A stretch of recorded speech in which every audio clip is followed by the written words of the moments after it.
Let's continue by talking about ancient Egyptian culture. And so, not surprisingly, the highest class that existed were the people who ruled. Now, you will remember from our previous videos that depending on what time period in Egyptian history we're talking about, we may have very, very strong pharaohs. And then, as we know, sometimes between dynasties or at other instances during a dynasty, the pharaoh will decline in power. And so nobles or very wealthy landowners and priests also had a significant governing role in many periods of Egyptian history. And so we really consider all three of these groups at the top of the social pyramid, even though this is a little bit blurry, but even though you can see at the top of this little diagram just says Pharaoh, I think we can be more complex than that and say that it's really these three classes, or three rather groups of people that we're talking about. Then the next social rung was largely people that worked for the military. So soldiers, of course, were esteemed with the very important job of protecting Egypt from attacks from the outside.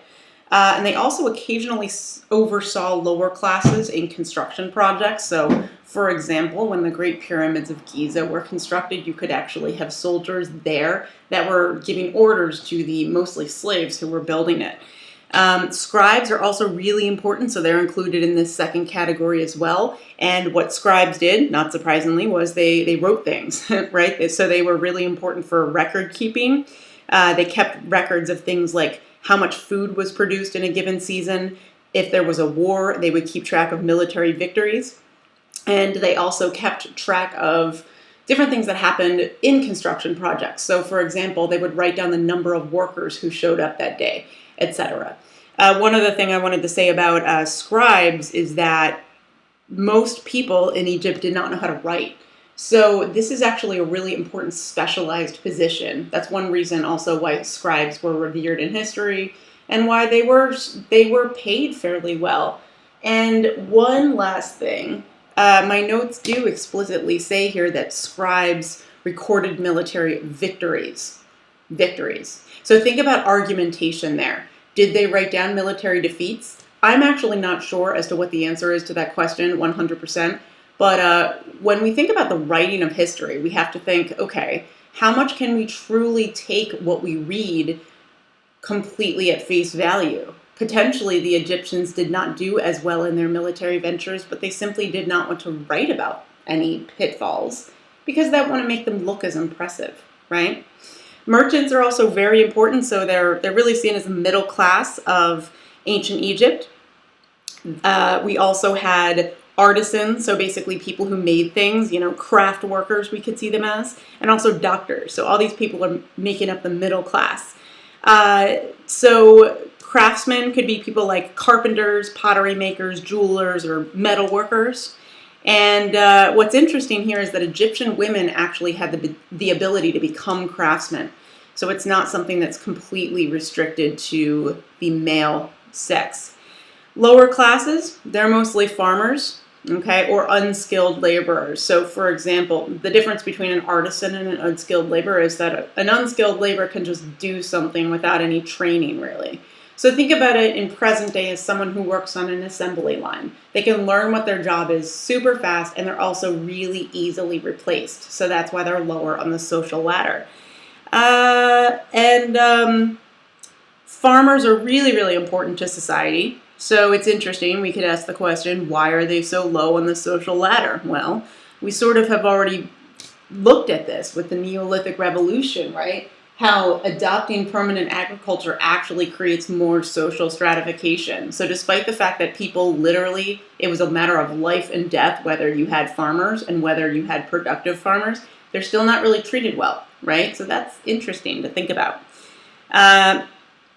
Farmers typically were fed and clothed by the nobles whose land they worked. So this is a system of feudalism in its own right.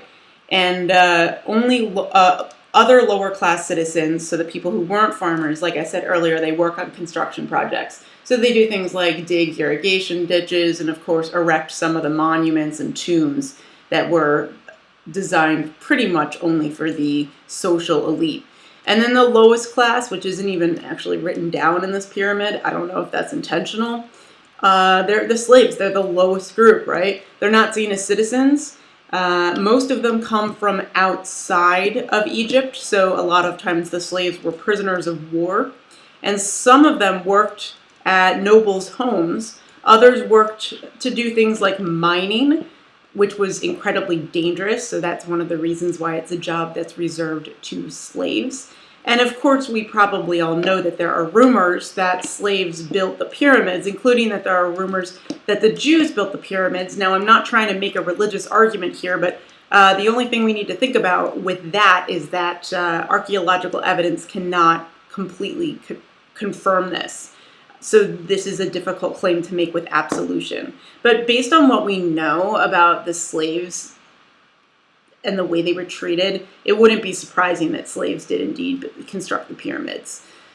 All right, so in terms of gender roles, Egyptian women actually are treated, or they have more opportunities in Egypt than most other ancient societies that we're talking about in period 1. So if we were to compare Egypt to Mesopotamia, for example, we're looking at Egyptian women overall having a better quality of life. Now, why is that? Women had more freedoms in general and rights. Things like women could own property, women could make contracts, they could divorce, and they could pursue legal disputes in court. So in other words, they could actually they could sue somebody, which was unheard of for most other ancient societies. And one of the neatest things is that, as we discussed already, there were 2 women who actually became pharaohs in Egyptian history, so Hatshepsut and Cleopatra. Now, you might point out, astutely, that Hatshepsut actually appeared like a man, right? She put on a fake beard, dressed like a man. So one could say that even though she was a female pharaoh, that she sort of identified as a man, which maybe will make some people challenge that claim. All right, and other things, you see the sort of typical nuclear family that would live in cities. The elite class lives in very, very small groups. Really, it's just husband, wife, and children. But then if you're outside of the city and you're looking at poorer groups, you could have extended families all living in the same dwelling. Oh, I already talked about this. Whoops. So this is also, actually, no, I want to elaborate. So women actually gained more rights and freedoms over time in Egypt. So in the earliest periods of Egyptian history, women were not seen as at all equal to men in any way. Right? They were essentially seen as the property of their husbands, but this does evolve over time and women enjoy more rights. In terms of religion, religion is very, very significant to the ancient Egyptian people. They were polytheistic, which you should know, of course, means that they worship multiple gods. Now, many of the gods had either naturalistic or animalistic traits, or maybe both in certain circumstances. So they often, one of their most important gods was Ra, who was the god of the sun. So we see him here with the sun on top of his head. We also have Osiris, who was the god of the dead. That's him. That's why he looks sort of, looks like kind of gangrene almost, right? His skin is a different color. That's because he's supposed to be dead, right? And his body's supposed to be decomposing. And then also I would say that, what else? The goddess of nature is really significant. Isis, I don't know why I don't have her on here, but we also have Iris, queen of the goddesses. Osiris, I already said Osiris. Anubis, the god of the dead, who looks like a dog. And then also Horus, who was the son of Isis and Osiris, which is also interesting for us to realize that these gods actually were somewhat human, somewhat animalistic, and they actually, according to their mythology, would sometimes have children that would then become other gods. This actually is similar to Greek religion, and you'll understand why that is fairly soon. What else? Oh, I already sort of said half. No, I said this stuff. Oh, okay, and this is just a symbol for life. So if you notice, if you ever see this on people's jewelry or what have you, that's actually an Egyptian symbol. All right, writing. We probably are pretty familiar with this, right? Everyone loves studying Egypt, especially when you're in elementary school, I'd argue. Right? The Egyptians use hieroglyphics for their written language. We could certainly compare this to the cuneiform, which we've already looked at from Mesopotamia. So hieroglyphics, or we could just call this a glyph system of writing. A glyph or a hieroglyph is one of these symbols. As you could probably surmise, these are pretty difficult to draw. They're time consuming to draw, right? So think about how hard it would be to write in Egyptian. It would be pretty cool, but it'd be hard for you to write really long sentences or correspondence. So again, like I said earlier, scribes are really significant because they know how to create all these symbols, and that gives them a pretty nice cushy job. And along with that point, very, very few people are actually literate, so that's another reason why the scribes were so important. Now, the Egyptian language is still relatively new to us in the grand scheme of things. The Rosetta Stone, which is represented down here, was not discovered until right before the 19th century began. This is not a very large image, unfortunately, but the Rosetta Stone was monumental because it had 3 different languages on it. One of them was hieroglyphics. So before that, no archaeologist, no anthropologist, no person who studied in Egypt was able to decipher hieroglyphics. But now you have this stone that has both, I forget actually, just looking at this, sorry, which one is which, but you have hieroglyphics on one part of the stone, you have Greek on another part of the stone, and I may be mistaken, but I think Arabic is the 3rd language. I'll double check and write in the comments below. So because of that, the Greeks, people who spoke Greek, could understand what they were trying to write, and hence you have finally a translation of the Egyptian language. So that's why we know so much about ancient Egypt.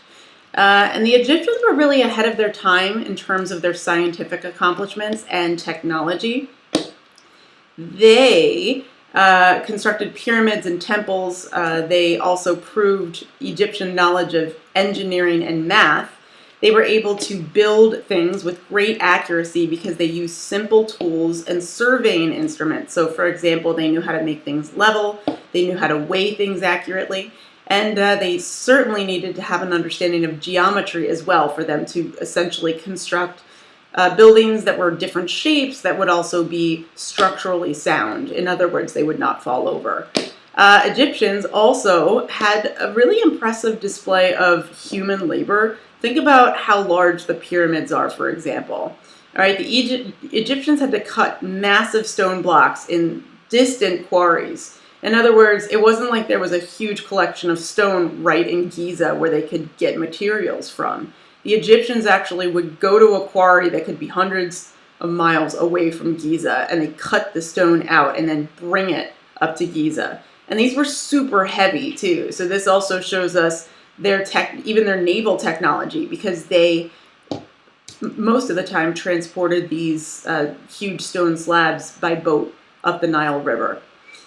And the Egyptians also developed a number system. It is based on the number 10, sort of similar to the system that we use today. The Egyptians also knew how to use fractions, and they understood, like I said, geometry, which helps them build things. And they also were able to understand how to restore fields after the Nile flooded. They also developed a calendar that was 365 days long, and they were able to also use this calendar to track the stars, and the calendar helped them for religious purposes. And finally, the calendar helped them monitor the flow of the Nile, because as you remember, the Nile flooded frequently, so they could literally plan their crop cycles and harvest stages around that.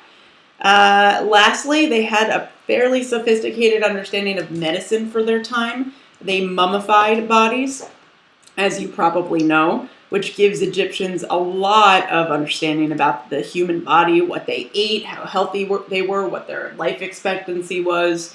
Egyptian physicians were actually able to set broken bones, and they could amputate limbs, and they could stitch wounds. Probably was pretty darn painful without modern day anesthesia, but they could still do it, and they could still save lives in the process. And life expectancy was only about 35 years, and about 1/3 of all Egyptians died in infancy. So I'm not saying that they're renowned for their medical achievements, but for thousands of years ago, that's not bad. I mean, to put it in perspective, in the time of the Black Plague in medieval Europe, people were still only living to about 30 or 35. So it took a while for this stuff to change. Now, I wanted to go back to the religious slide very briefly because I realized I left a couple of details out, and that is I want to mention the Book of the Dead. So the Book of the Dead was a piece of writing that was often included in the coffins of dead pharaohs and some nobles. Now, each version of the Book of the Dead told a slightly different story because the Book of the Dead was actually written about each person that died. So we could almost compare it to something like an obituary, but it was much more ornate because it was something that was actually permanently placed in the tomb of this dead person. And lastly, just important for us to realize with hieroglyphics, so I could actually think about the Book of the Dead here too. With hieroglyphics, they wrote them down. Not only did they carve them into wooden or stone, and rather stone, not wood. Not only did they carve them into stone structures that preserved them for us to see today, but they also wrote on papyrus, which is not quite paper because it comes from a different type of plant. But papyrus was very lightweight. It was relatively inexpensive, and it was a way that people could communicate in writing in a much more facile manner. And lastly, the Book of the Dead fits in here too, because if it weren't for hieroglyphic writing, of course, we would not be able to decipher the stories about some of these people that lived. So hieroglyphics is incredibly important, both in terms of opening up our understanding for how the Egyptians lived. It's important for also just it's also just an important element of their culture. I did not say that well, so let me repeat. The hieroglyphics are not only important because they demonstrated how important the Egyptian culture was, but also if it were not for hieroglyphics and if it were not for the Rosetta Stone, we would know so little about ancient Egypt. So that shows you how important writing is. Okay, let's finish. That's it for Ancient Egypt. Okay, as always, ask me questions in class, send me an email, and if you're not in my class and you're watching this from afar, consider subscribing, and thank you for watching. Bye-bye.